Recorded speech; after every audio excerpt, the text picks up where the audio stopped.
Welcome to our first market update for 2024. Let's get started right away with the S&P 500. So at the end of our last call, I mentioned the hopes that we could potentially end the year with a Santa Claus rally. Well, in the month of December, we saw the S&P 500 climb another 4.54% and actually ended the year up over 20% for 2023. Now, this was very welcoming because we went through a lot last year. There were foreign wars. There was a fear that the US could actually default on its debt for the first time in history. We're threatened with government shutdowns. There was the regular political turmoil, geopolitical tensions, but most notably, there was this recession that we were told was coming at any moment, and it never showed up. So, how is the US economy so resilient?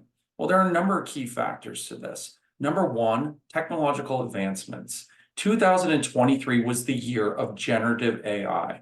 Now, that's important because you're going to hear a lot about this going forward, and it's going to be a theme that we'll be talking about throughout 2024. Most notably, many of the largest companies in the world started using AI to become more efficient. Companies like Meta were able to drastically reduce their costs for the year, increasing their profitability. Number two, economic resiliency. We saw the inflation. We saw the increase of interest rates. All of these things were supposed to bring down corporate earnings, were supposed to bring down consumer confidence, and that didn't occur. Throughout all of these challenges, the economy kept moving along. And then when you couple that up with the Federal Reserve towards the end of the year, finally signaling a more dovish stance on interest rates, we reached a moment where that bear market that we've been experiencing since 2021 was actually able to start reversing trend. So what exactly does this mean for the rest of this year? Well, there are two main themes that I'm really going to be looking at. Number one is interest rates. Not only has the Federal Reserve paused their interest rate increase policy, but the market believes we could see up to 6 rate cuts this year.